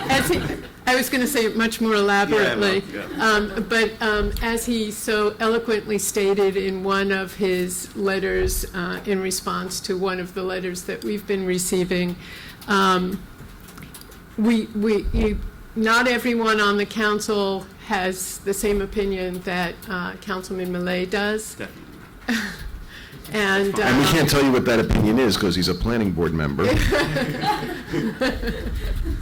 And this is going to be as difficult for us as it is for you, which is why it's extremely important for you to get out there and continue to express your point of view, particularly, as the mayor said at the planning meeting, because that is where what you are saying will have the most impact.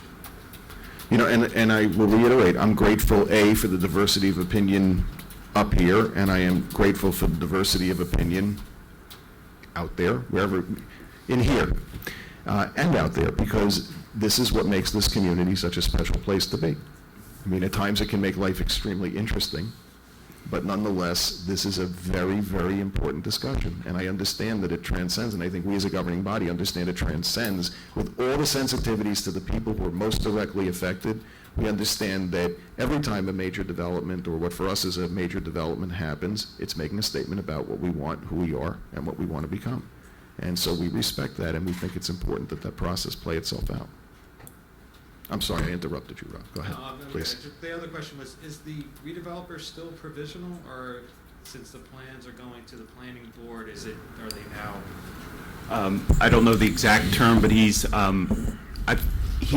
the agreed upon developer. We have signed a redevelopment agreement with that developer, yes. Okay. So he doesn't have to go back to the redevelopment agency, you know, it's the planning board's concern now. Thank you. Thank you. Yes, please, you've waited very patiently.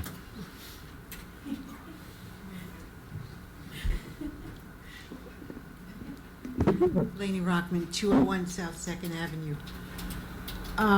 Glad to hear there are diverse opinions. Though they may not be specific, I'm glad to hear that. I'm talking from a different angle, from a social one. I would hope what I perceive as impatience with regard to this property does not lead to the demise of perhaps 1, 2, 3 of our small businesses, which have been here for so long, served so many of us loyally, and that this would possibly lead to their demise because we are impatient, because we haven't had an offer that was worth our while for so many years. But now all of a sudden we have one. Let's take advantage of it. I hope not, because of our impatience. I will be more patient. I would hope that you would be more patient. I do not want to see these small business owners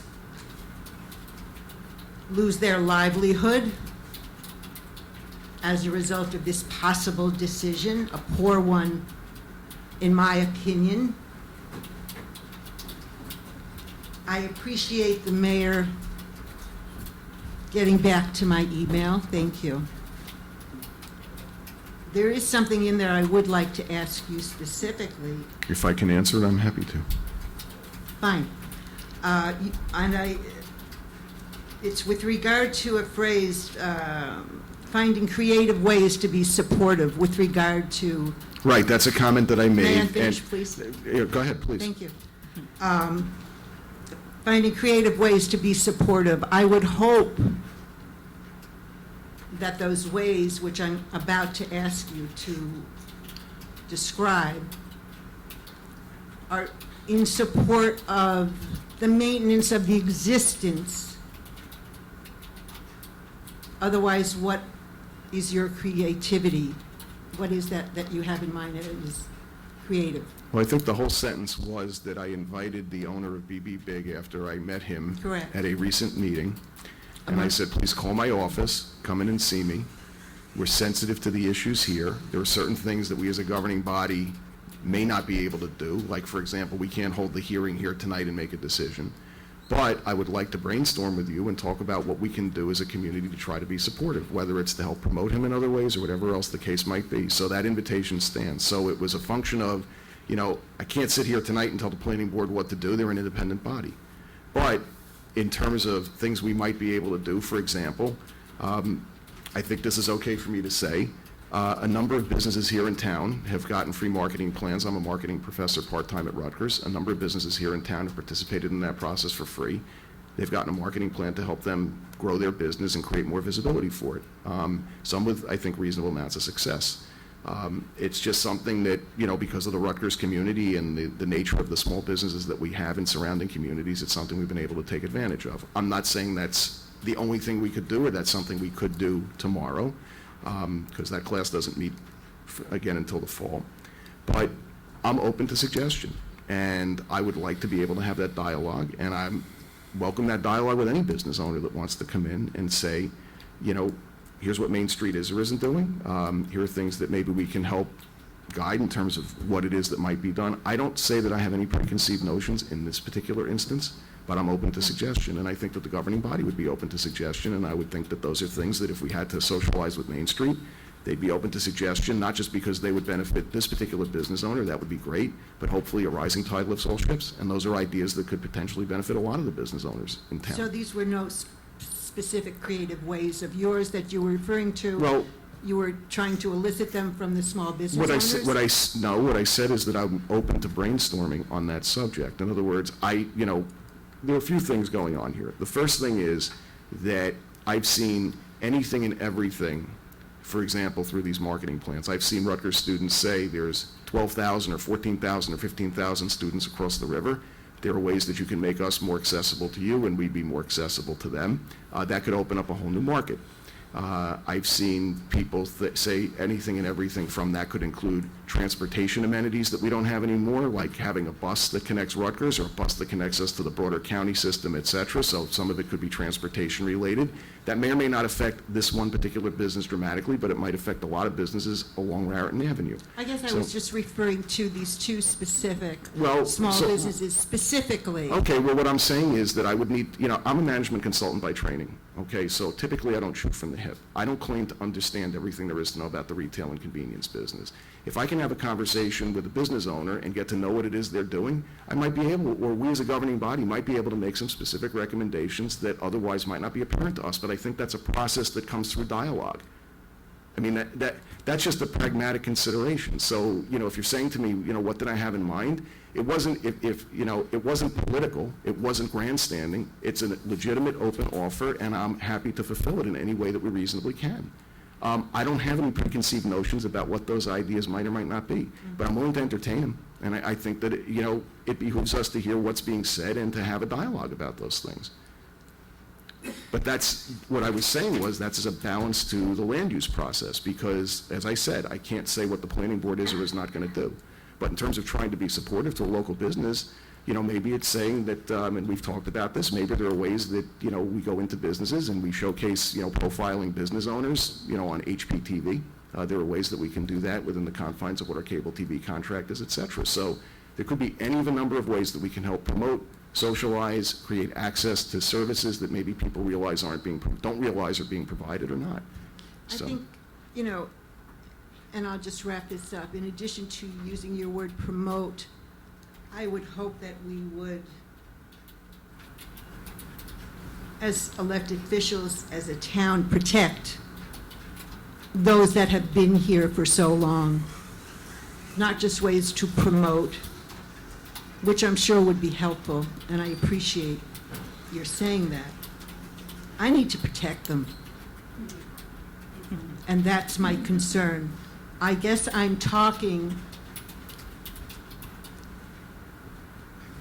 from an emotional part as well as a practical one. We can put up a two-story, we can cut the curb so that those big trucks can roll in and roll out. I need to protect these small businesses. And I would like to see some dialogue initiated by the council within a relatively short period of time. I would hope I'll be looking for it. Thank you. Dialogue with, I'm not being facetious, dialogue with BB Big, dialogue in general with the small businesses? Yes, as you said in your letter, with the small business owners, specifically with BB, yes. Okay. Or with First Avenue, or with Ruby's, because these are the people who are threatened by this construction. And these are the people that I need to protect. These are the people that have served me for so many years, and I have supported them for so many years. So it's protecting them, and it's, I guess in a way, it's protecting me and my relationship with them. Thank you. Other comments? Okay, yes, please. I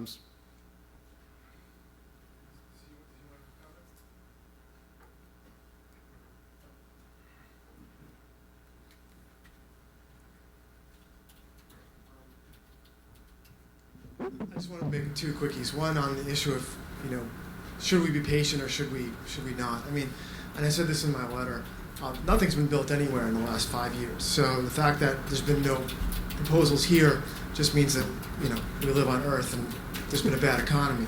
But that is changing. Commercial capital is becoming much more available. And so if there is something that can be done, I really think we ought to give it a little while to wait and see what happens once there's a reasonable economy. The other thing is, towns like Highland Park have been losing out to cul-de-sac suburban sprawl since the 1950s. And in 2010, the U.S. Census reported that for the first time, that trend had reversed since the 1950s, and that people were choosing walkable towns that had amenities like Highland Park hopes to have. And so, again, I think this is a wrong time to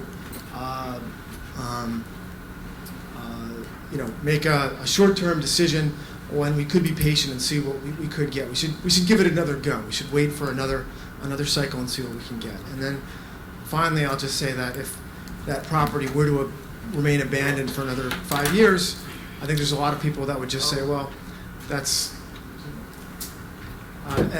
if that property were to remain abandoned for another 5 years, that's simply 5 more years that we'll feel safer walking around town. That's 5 more years that we'll feel more comfortable walking to the existing businesses in town and having our kids run around. So no problem for any of us. Thank you. Yes, did you wish to comment? Yeah, please, can you?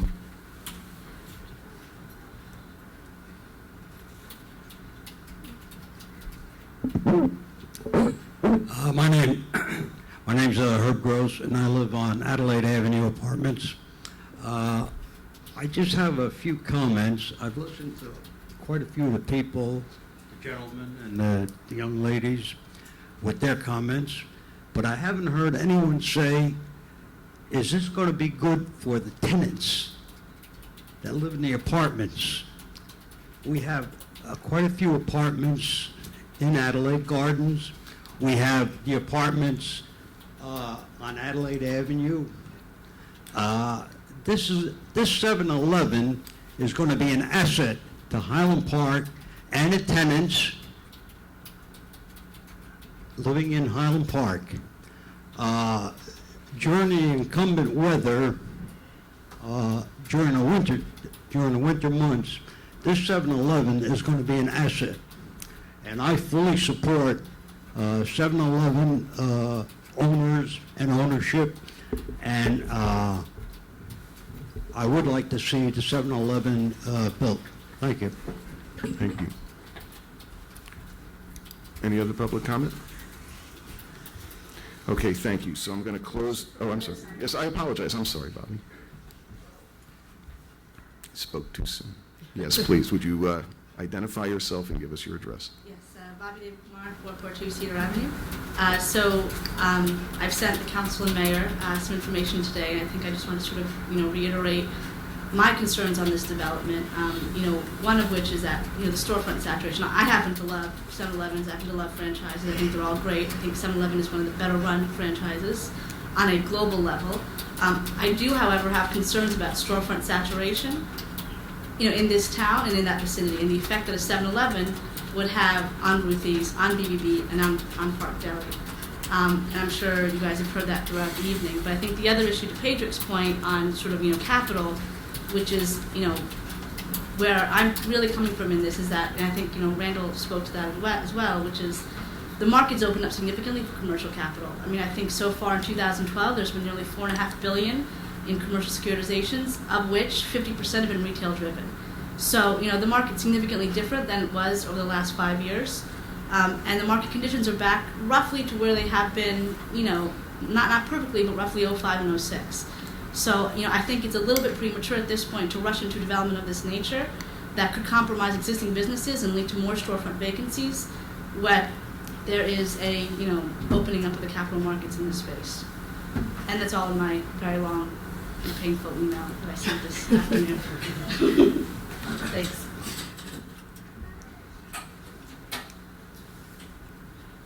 Sorry, I'm slow. But, again, being a long-time resident in Highland Park, I just want you to be fair, okay?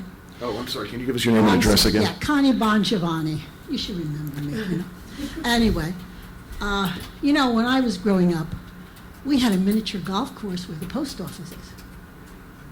We had a lot of things in Highland Park that haven't been there in a... We had a movie theater. When I was a kid growing up, we went to the movies on 6th Avenue. Not there anymore. There was a hotel where the Luke Oil was, right? There was a hotel in the Triangle, right there. Yeah, there was a hotel there. There was the Masonic Temple on 4th Avenue, where Saturday night ballroom dancing was the big thing, okay, where wrestling matches back in the 50s. I mean, there was a lot going on in Highland Park, and it was a great town, and it's still. I wouldn't be here this long. The rest of my family bailed out, okay? What I'm saying, just be fair, because I also owned a business on the avenue. My husband's retired now, but it's hard to bring businesses into this town. I've seen them come, and I've seen them, and so have you, I'm sure. Many of you, okay? Charlie Brown's was a big deal in this town. It wasn't our fault that whoever ran it was an idiot, but, Sorry. I'm sorry. It's okay. But we need something like Charlie Brown. We miss it. They had graduation at Rutgers the other day. You know how much business that used to bring into Highland Park? I can tell you because my business was adjacent to that. And our parking lot was always full with Charlie Brown. Okay. So, be fair. Just I know people who live by, nearby, it's going to be traffic, it's going to be this. The taxes in this town, thank God I can still afford to live here. But it's getting difficult. So we have to think about bringing in rateables. We have to think about things that have to come into town and keep us older people who want to stay here. Could I walk through town? No, I have difficulty walking. So I need to take a car. So anyway, I don't know, just be fair. Just be open-minded and be fair. That's all I ask, okay? Thank you. Okay, I am going to close public discussion. I thank each and every one of you for your thoughtful comments.